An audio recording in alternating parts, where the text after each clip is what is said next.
오늘의 10분 말씀 창세기 46장 1절서부터 27절까지의 말씀입니다.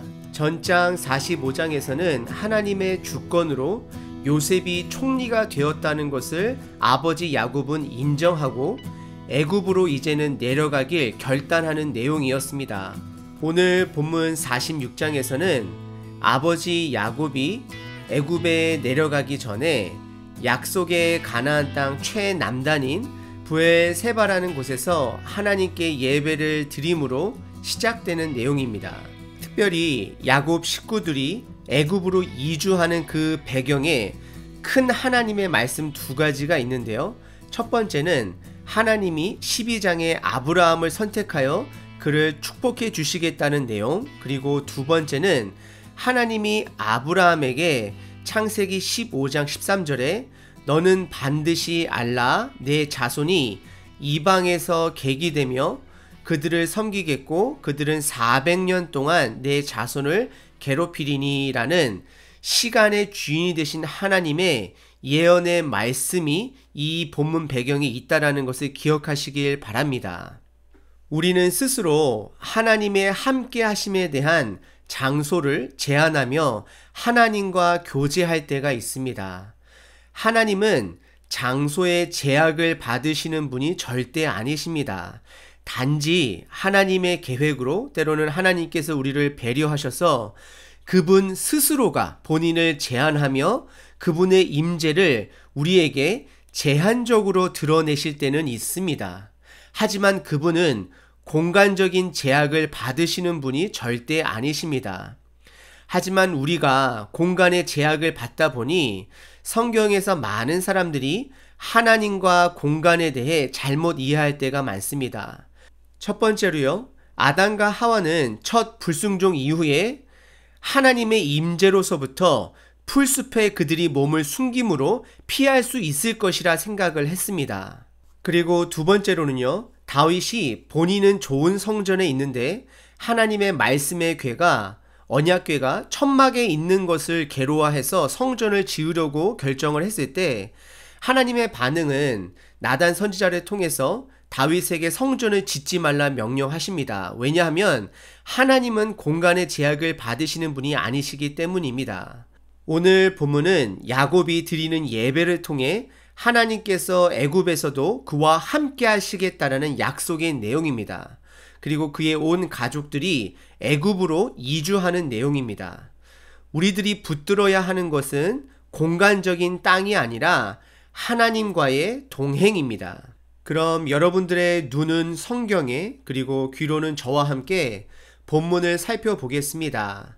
1절에 야곱은 하나님의 주권으로 총리가 된 요셉을 보기 위해 모든 식솔들을 데리고 가나안 땅을 떠나고 있는데 브엘세바라는 곳에서 잠시 하나님께 희생 제사를 드립니다.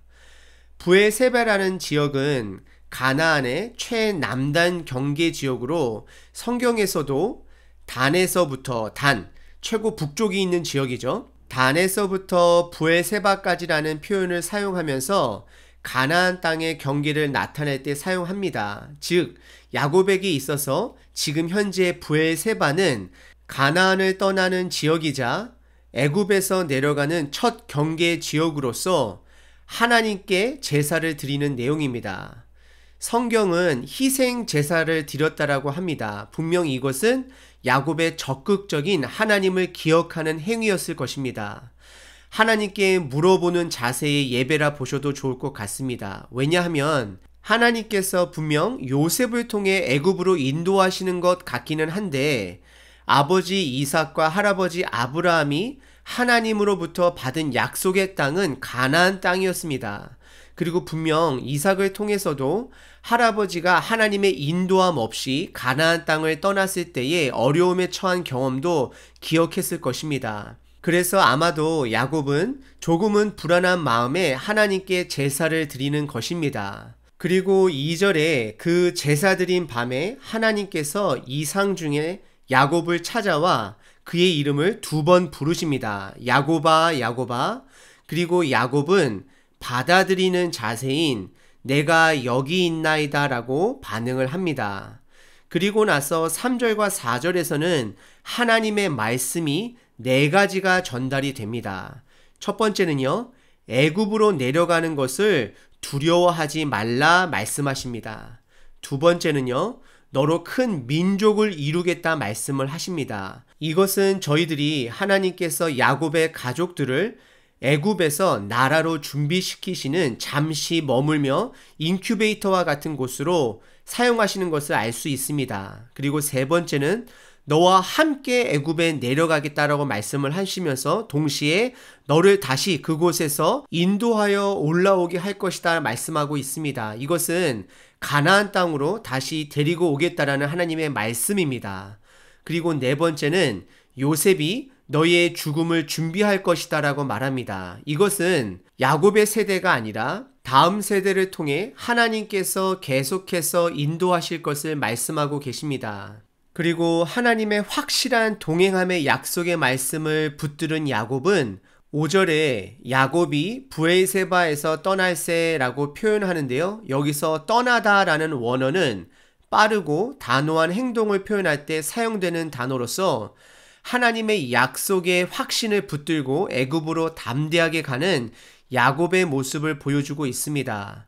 그러면서 5절 중반에 바로가 보내준 수레, 즉 바로를 사용하여 그들을 인도하시는 하나님의 손길의 상징인 수레를 타고 애굽으로 내려가는 장면이 나옵니다. 이어서 6절에서는 본인의 모든 재물을 이끌고 애굽 땅에서 정착할 마음으로 떠나는 것을 성경은 표현해 주고 있습니다. 이민을 결정하는 것은 참 쉬운 것이 아닙니다. 하지만 야곱은 하나님께 물어보고 그 답을 받고 하나님을 신뢰하며 그 길을 향해 내려가고 있습니다. 그리고 8절서부터는 야곱의 족보가 나옵니다. 야곱의 족보는 그의 아내 4명의 아내의 중심으로 자녀들을 소개하고 있습니다. 야곱의 4명 아내들의 순서는 다음과 같습니다. 첫 번째는 그가 사랑했던 라헬인 줄 알고 결혼했던 라헬의 언니 레아, 그리고 두 번째는 레아의 종이었던 실바, 그리고 세 번째는 본인이 사랑했던 라헬, 그리고 네 번째 아내는 라헬의 종이었던 빌하였습니다. 그리고 각 아내들의 자손들을 살펴보겠습니다. 9절에는 레아의 자손들로 시작이 되어지는데요. 15절에 보시게 되면 총 33명의 자손들이 레아를 통해서 태어났다라고 이야기를 합니다. 6명의 아들들, 그리고 손자가 25명, 그리고 증손자가 2명, 그래서 총 33명이 되어지고요. 그 다음에 두 번째 실바는 18절에 총 16명의 자손들이 있다고 하는데요.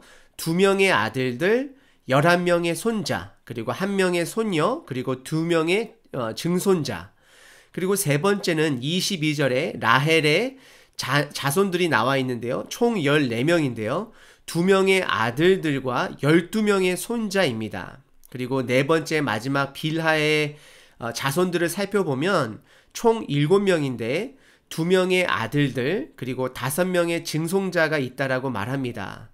그래서 이 숫자를 다 합해보면 총 70명으로 야곱의 자손들은 12명의 아들들 그리고 52명의 손자 그리고 4명의 증손자 2명의 딸로서 이렇게 이루어져 있습니다. 그리고 특이한 것은 26절에 애굽 땅에 들어가는 숫자가 66명이라고 이야기를 하는데요. 왜 70명과 66명이 차이가 나냐면요. 이것은 아버지 야곱 본인과 그리고 이미 애굽에 있는 요셉 그리고 요셉의 2 아들 총 4명의 사람을 뺀 66명이 애굽에 들어갔다라고 말을 하면서 27절에서는 그의 자손들이 총 70명이라고 이야기를 하고 있습니다. 그리고 많은 학자들이 이 70이라는 숫자에 많은 의미를 부여하고 있는데요. 이 족보에서는 7이라는 완전 숫자를 강조하고 그것의 10배인 70을 강조하면서 온전한 하나님의 나라를 숫자로 상징하면서 애굽에서 큰 민족을 준비시킬 것을 나타낸다라고 합니다.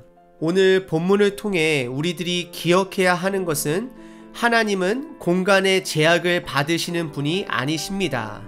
큰 식소들의 이민을 앞둔 야곱은 예배를 통해 하나님의 확실한 동행함의 약속을 다시금 붙잡았습니다.